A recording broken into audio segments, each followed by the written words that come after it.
Salut les investisseurs, si tu es nouveau, moi c'est Audrey et ici on parle crypto et investissement. Aujourd'hui dans ma nouvelle vidéo, je vais te parler des stablecoins, de leurs caractéristiques, mais surtout des dangers qu'ils peuvent représenter. Allez, c'est parti!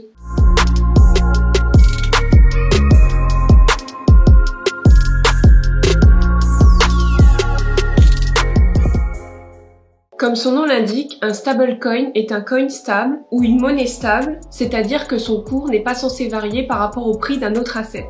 Pour maintenir le PEG, il existe deux types de mécanismes, les stablecoins décentralisés et les stablecoins centralisés. Le maintien du cours pour les stablecoins décentralisés fonctionne grâce à des smart contracts et à une collatéralisation. Ce qui peut poser problème, mais ça on le verra plus tard. Dans cette catégorie, tu vas retrouver les stablecoins algorithmiques ou les stablecoins qui sont adossés à d'autres crypto-monnaies. Les plus connus sont le DAI, le feu Terra UST ou encore les tokens de Jarvis Network. Les stablecoins centralisés, eux, vont garantir leur PEG en détenant physiquement dans une banque l'équivalent en cash qui va correspondre au nombre de jetons en circulation. Et là c'est pareil, sur le papier c'est plutôt clair, mais on verra qu'en réalité ça se passe pas tout à fait comme ça. Ce sont ceux qui sont le plus répandus et qui proposent le plus de liquidité sur les plateformes si on regarde leur volume. Ils inspirent davantage confiance dans leur utilisation car leur cours est garanti physiquement. Dans la grande famille des stablecoins centralisés, on retrouve bien sûr le Tether, l'USD Coin ou encore le Binance USD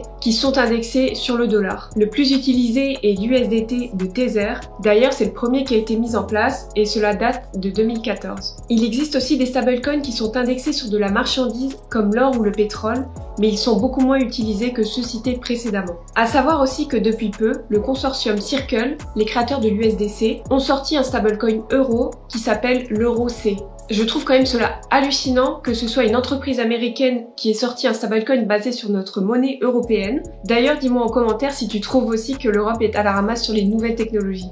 En tout cas, pour l'instant, cet EURO-C est disponible sur les networks Bitpanda, Bitget et UOB Global. Maintenant, tu te dis, ok, c'est bien beau tout ça, mais quel est le rapport avec les investissements? Eh bien, comme tu le sais, le marché des crypto-monnaies est très volatile et tu peux avoir d'énormes fluctuations sur quelques jours, voire sur quelques heures. Dans certains cas, tu vas avoir besoin de sécuriser tes assets et de stabiliser tes investissements. Et c'est dans ces cas-là que l'utilisation des stablecoins est intéressante, puisqu'ils vont apporter de la flexibilité et de l'agilité que tu n'aurais pas si tu devais passer par de la finance traditionnelle. Les stablecoins représentent aussi un gros avantage dans la DeFi car ils peuvent être bridgés facilement pour passer d'une crypto-monnaie à une autre. Ils vont aussi être utilisés dans des protocoles de farming ou de yielding où tu peux stacker des stablecoins avec des rendements intéressants. Je vais maintenant te parler des risques liés à l'utilisation des stablecoins. Tout d'abord, il y a le bank run. Je t'avais déjà parlé de ce mécanisme dans ma vidéo sur le crash de Terra Luna. D'ailleurs, si ce n'est pas déjà fait, je t'invite à aller la voir, le lien est juste ici. Le fait que les utilisateurs possédant le stablecoin UST aient vendu en masse leurs UST sur une même période a provoqué un dépeg de l'UST par rapport au dollar. Et le mécanisme algorithmique du stablecoin n'a pas permis de remonter la valeur de l'UST à 1 $. Prenons maintenant l'exemple des stablecoins adossés à d'autres crypto-monnaies pour garantir leur PEG au dollar. Le DAI est le stablecoin le plus utilisé qui fonctionne grâce à une collatéralisation avec d'autres crypto-monnaies comme l'Ether ou encore le wrap BTC. Ces réserves sont bloquées dans des smart contracts pour garantir le PEG au dollar pour le DAI.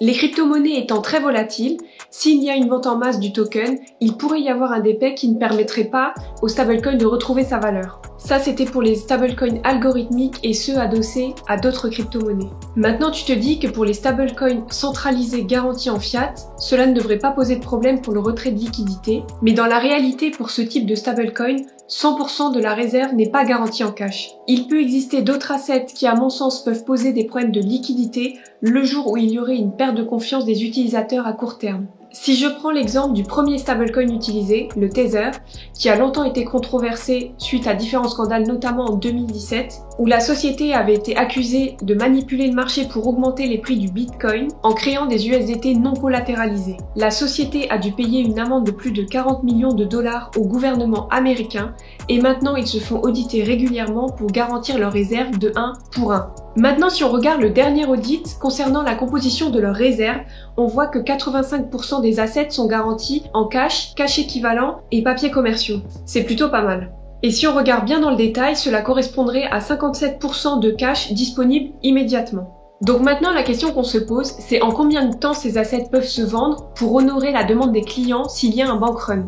Bon, après, il reste quand même le stablecoin le plus présent sur le marché avec une capitalisation de 65 milliards de dollars, mais bon, ce sont quand même des risques à prendre en compte. Ensuite, il est nécessaire aussi de s'assurer que ces chiffres, que ce soit pour Tether ou d'autres stablecoins, ont bien été communiqués par des organismes d'audit indépendants et non par la société elle-même, car entre la réalité et la théorie, il y a vraiment un gap. Concernant les autres risques sur les stablecoins, on retrouve aussi les pressions des institutions financières qui vont avoir un gros poids, surtout sur les stablecoins centralisés. Je le rappelle qu'ils sont par exemple le Tether, l'USDC ou le BUSD. Je prends de nouveau l'exemple de Tether et lorsqu'on lit le Risk Disclosure, il est bien mentionné que les institutions gouvernementales ou financières peuvent stopper ou suspendre la vente ou le rachat de l'USDT. Et puisque ces entités constituent la réserve de liquidité de Tether, cela pourrait poser problème le jour où ça arrive. On lit aussi, et ça c'est plus intéressant, que la réserve de Tether n'est pas couverte par des assurances et qu'elle pourrait être sujette à des diminutions dans sa valeur. Donc ça c'était pour le plus gros stablecoin. Si maintenant on se penche sur le deuxième stablecoin le plus utilisé, c'est-à-dire l'USDC, seulement 24% de leur réserve est constituée de cash, le reste étant constitué d'actifs à court terme garantis par le Trésor américain. Du coup, on va avoir la même réflexion que sur Tether.